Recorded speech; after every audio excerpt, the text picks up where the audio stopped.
It was a rainy Thursday evening when Mark, a single dad juggling two jobs, was walking home from his shift at the warehouse.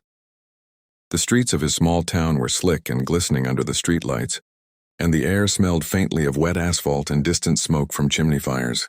Mark had just picked up a few groceries for his 8-year-old daughter, Lily, who had been waiting patiently at home, finishing her homework at the kitchen table. As he trudged past the corner of Maple Street, he noticed a figure huddled under a thin, tattered blanket. At first, he thought it was just another homeless person trying to stay warm on a cold night, but something about her caught his attention. She looked younger than most of the homeless people he'd seen around town, maybe in her late 20s or early 30s. Her face was pale, her hair matted, and she clutched a small, worn bag tightly to her chest. Mark hesitated for a moment. Normally, he didn't approach strangers on the street, especially when he was tired and had groceries in hand, but something told him he couldn't just walk by. He slowed his pace and called out gently, "Hey, are you okay?" The woman looked up, startled. Her eyes were a striking shade of green, and for a moment, Mark felt a pang of recognition, as if he'd seen her somewhere before, though he knew he hadn't. She shook her head slightly and whispered, "I'm fine. Just leave me alone." Mark frowned but didn't turn away. "I don't want to bother you, I was wondering if you'd like some food. I've got an extra sandwich and a bottle of water." The woman's eyes widened and she hesitated. Pride and embarrassment flickered across her face, but hunger and exhaustion were stronger. Finally, she nodded slightly. Mark handed her the food, smiling warmly. "Here, you can have this. It's nothing fancy, but it'll fill you up." She took the sandwich with trembling hands. "Thank you," she whispered, her voice barely audible over the rain.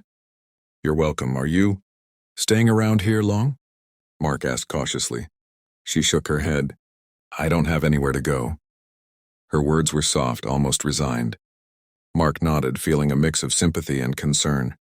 "I'm Mark," he said, offering a small smile. "And that's Lily's home." He pointed toward the small house across the street. "If you ever need a warm meal or a place to rest for a bit, you can come by." No questions asked. For a moment, she looked like she might refuse, but then she nodded again. I'm Sarah," she said. "Thank you." Mark didn't ask her any more questions. He finished his walk home, his mind lingering on the woman in the rain. That night, as he tucked Lily into bed, he told her, sometimes helping someone doesn't take much. A meal, a smile. That can mean the world. Lily smiled sleepily, hugging her stuffed bear. "Do you think she'll be okay, Daddy?" she asked. Mark kissed her forehead. "I hope so, sweetheart.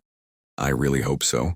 Over the next week, Mark couldn't stop thinking about Sarah. He wondered where she had come from, why she was on the streets, and if there was anything he could do to help her beyond the small gesture of that sandwich. He didn't see her again immediately, and he started to worry that maybe she had moved on, or that she had been too proud to come to his home. Then on the following Wednesday, as he was leaving his second job, a late shift at a local diner, he saw her again. This time she was sitting under the awning of a closed store, trying to stay dry from the drizzle. She looked more exhausted than before, and Mark felt a pang in his chest. "Hey, Sarah," he called softly, approaching her.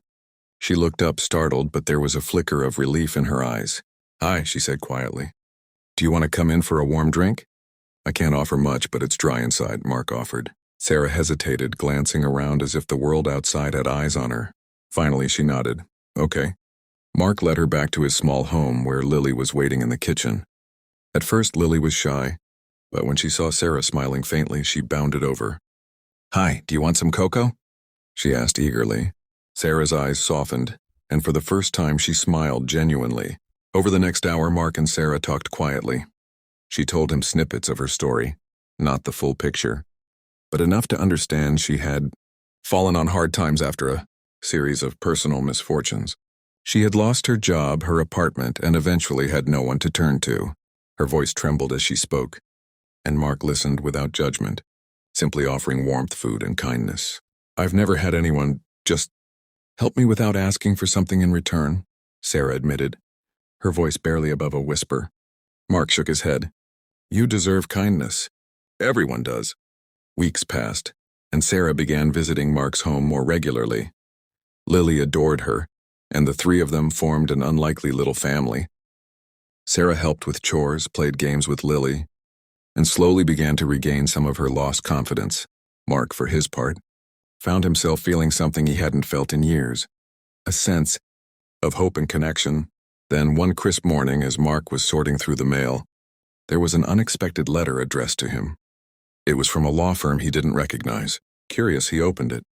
His eyes widened as he read the contents.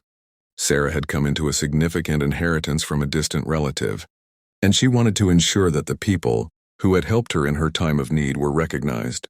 She had instructed her lawyers to contact him. Mark couldn't believe it. All he had done was offer a sandwich, a warm home, and friendship. And now there was a legal notice stating that he would be receiving a substantial sum, enough to pay off his debts, secure a better future for Lily, and even consider new opportunities he had never imagined. A few days later, 2 lawyers arrived at his door, formally introducing themselves and explaining the situation. Mark felt a mixture of shock and disbelief. Sarah had not only found stability for herself, but had also ensured that he and Lily were rewarded for their compassion. When Sarah herself arrived at the house that afternoon, Mark was overwhelmed. She looked healthier, more confident, and there was a calm grace in her demeanor that had been absent during their first meeting. She smiled at him warmly.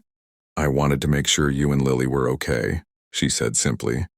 "You didn't have to help me, but you did. You gave me hope when I had none, and I wanted to repay that kindness." Mark felt a lump in his throat. You didn't have to," he said, his voice thick. "I know," Sarah replied softly. "But I wanted to, and now, I think we both found something we were missing."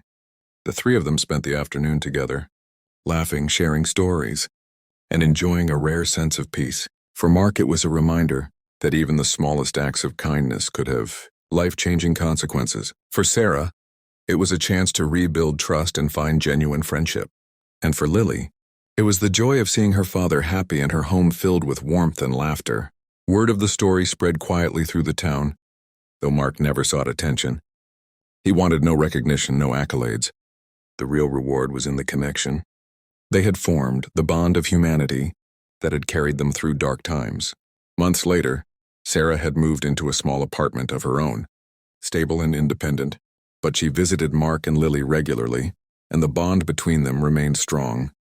Together they had created a network of care, kindness, and hope, a reminder that sometimes the simplest gestures could ripple through life in ways unimaginable. Mark often reflected on that rainy evening when he had decided to stop and offer a sandwich. It had seemed like a small, almost inconsequential act, yet that choice had changed all their lives. It was a story he would tell Lily one day, not to boast, but to teach her the power of empathy, courage, and kindness. In a world where people often rushed past each other, Mark realized that stopping, even for a moment, to help someone could be the difference between despair and hope, loneliness and love, tragedy and a second chance.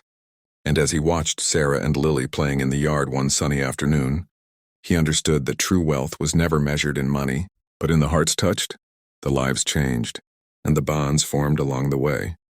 Mark knew that life would continue to throw challenges their way, but he also knew that together they could face anything. That single act of kindness, given without expectation, had created a chain of hope and generosity that would echo for years to come. And in that quiet, unassuming house, on a street that once seemed ordinary, 3 lives had been forever intertwined, proof that compassion, even in its smallest form, could change the world. And sometimes the world needed only one person to care enough to make a difference.